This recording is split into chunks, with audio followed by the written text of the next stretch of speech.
and we are about to start our the Upper Bench Christmas special. Absolutely. As always, my name's Sam Wacha.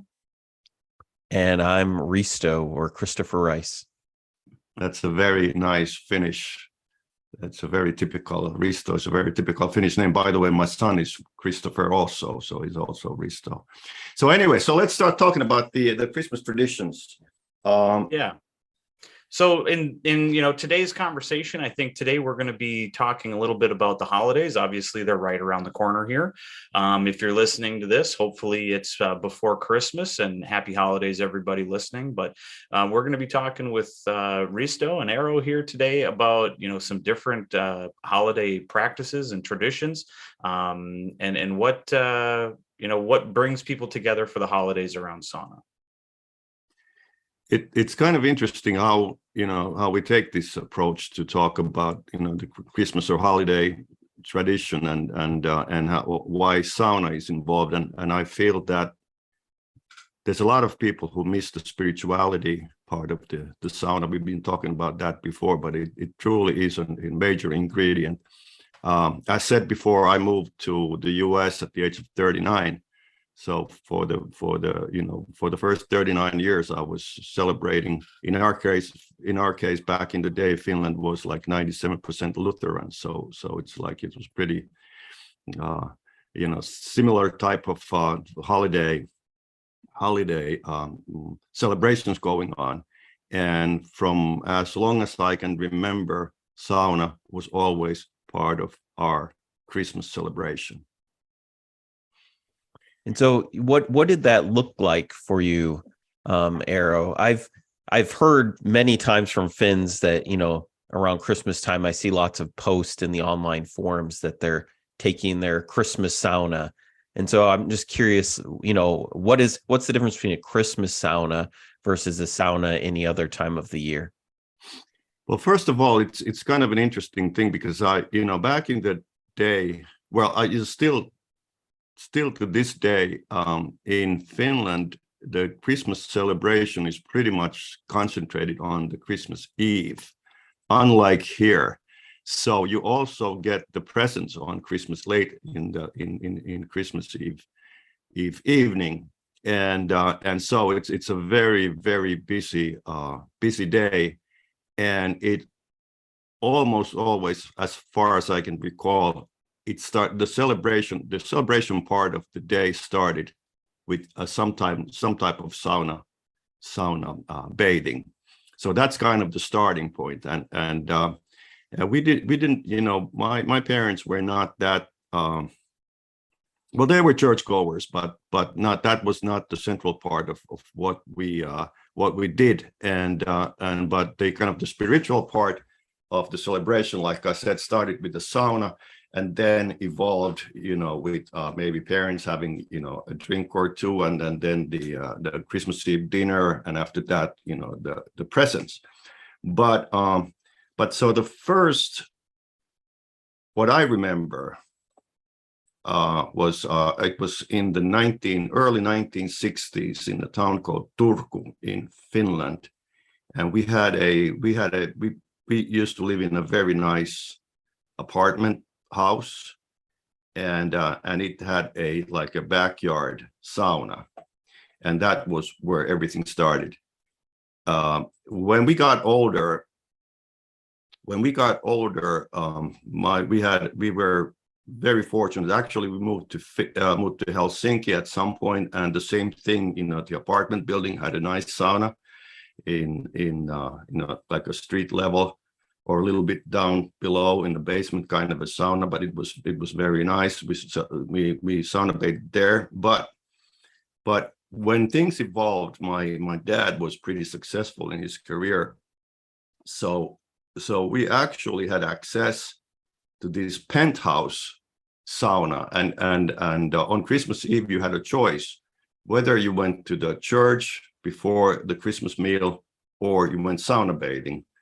And I don't know if good or bad, but most of us chose the sauna part. So that's how it was. But anyway, so it's kind of, what I'm trying to say. It sort of like started it all.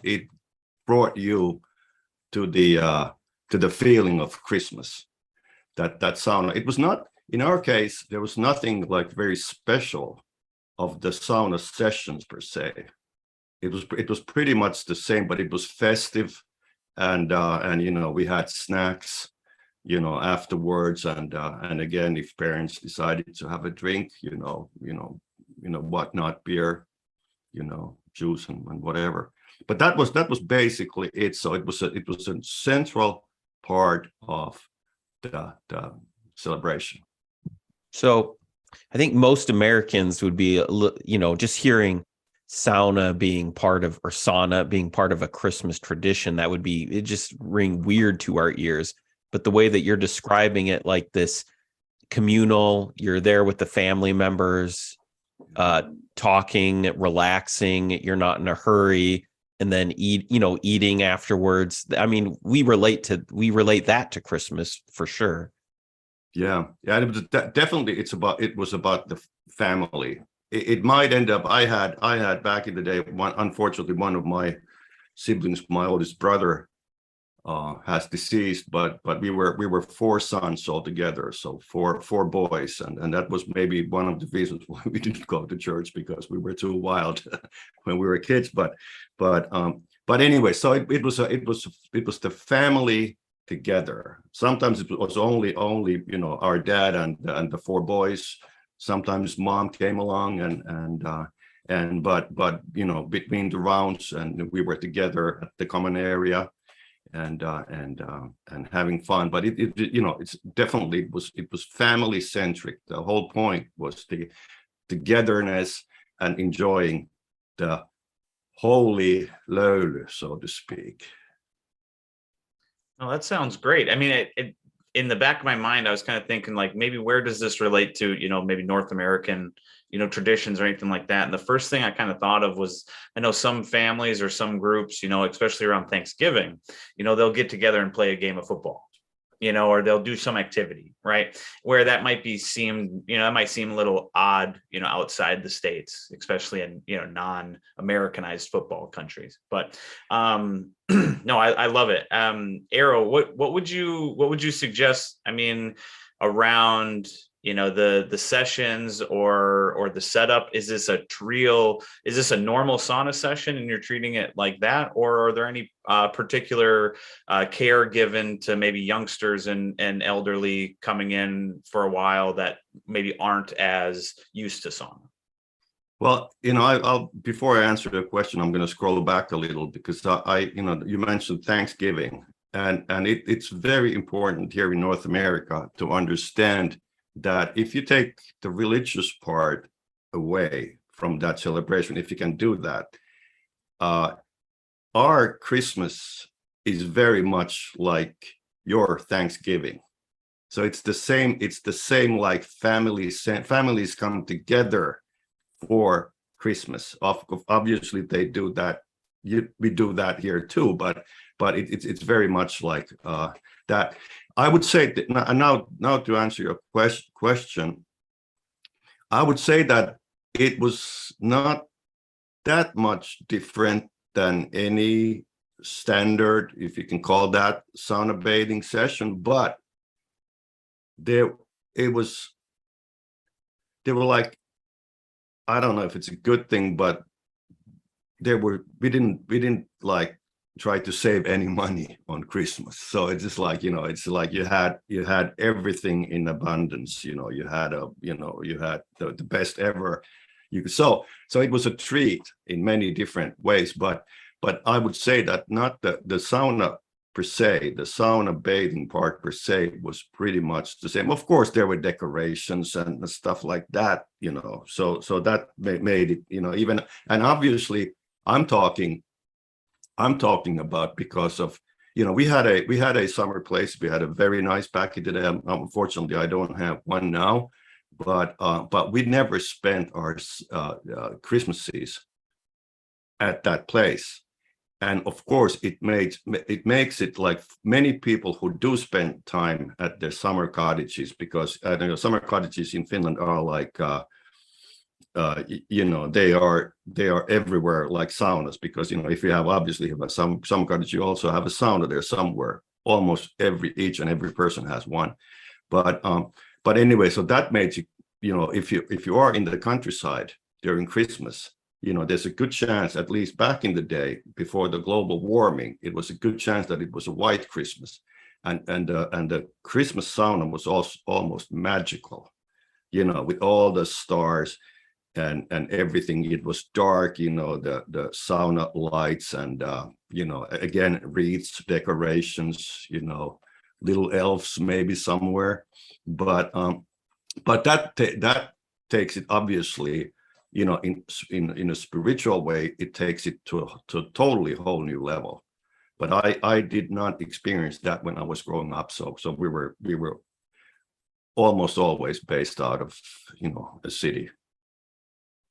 And I'm curious, so your family practiced Christmas sauna every year pretty much? Yes, every and year. Then in Finland, how common would you say that was?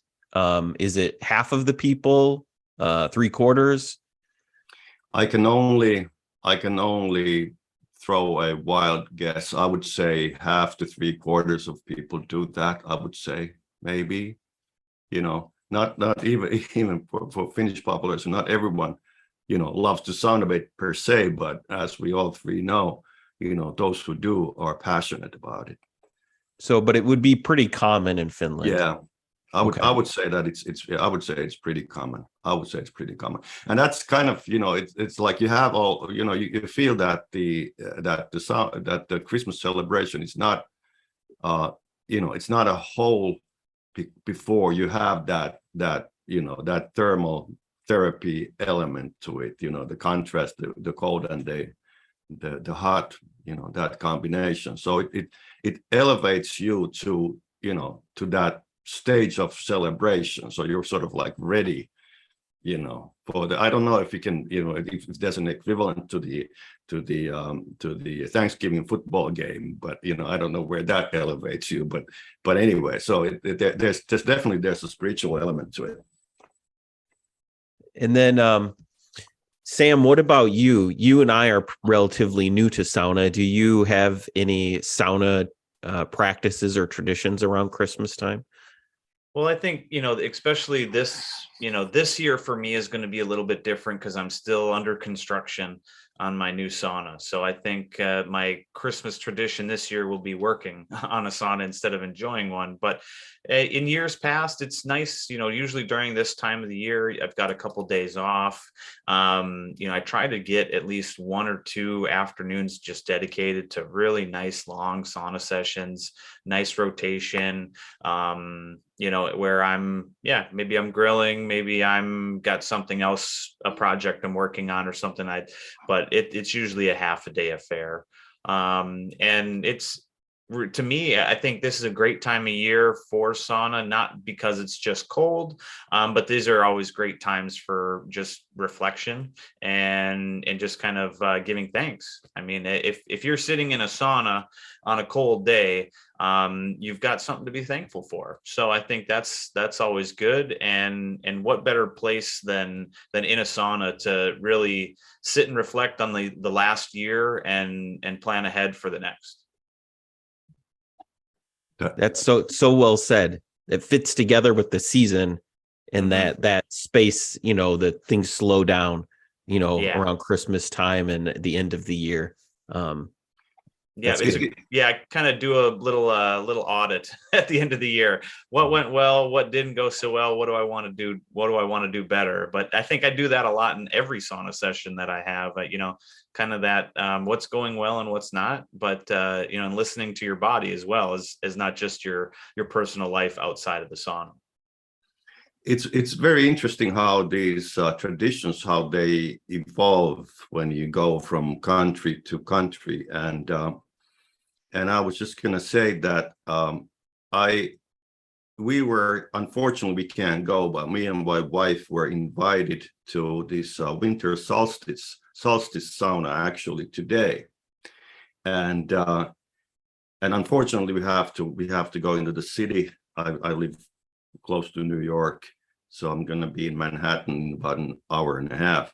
But that's kind of a thing, because in the Finnish tradition, the Christmas sauna is so strong that I've never even thought about the winter solstice sauna, but it makes total sense.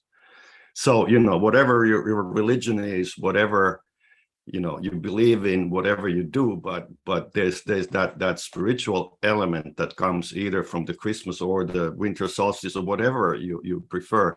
And I think I speak for all the for all the three of us, is that our common understanding is that we feel that many people can't relate sauna to that level, that it actually, like Sam told, that you sit there on the bench and you think about what has happened, what went right, what went wrong, and so forth. Many people just sit there for 10 minutes and listen to music or whatever news, hopefully our podcast. Well, they could put our Absolutely. podcast on pause, enjoy the sauna and come back to the podcast later. Yep. Yeah, I think this podcast is great for the morning commute, or maybe the afternoon commute. But yeah, sitting in a sauna, I'm a big fan of silence, to be honest. Yeah.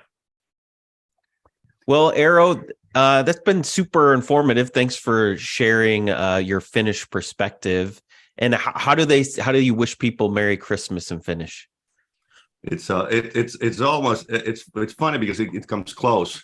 It's like, we talk about this, thing, the process of throwing water on the rocks, which is called, in Finnish, it's called löyly. And it's, as I've understood during the 25 years in the US, that it's very difficult to say for most of the people, but most people come close. Merry Christmas in Finnish is hyvää joulua. Hyvää joulua. Hyvää joulua. There you go. Joulua.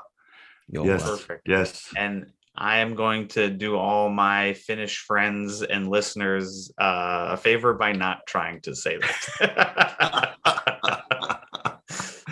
From everyone here at the Upper Bench, we just want to wish you and yours a happy holiday season, and we wish you all the best in the next year, and happy sweating.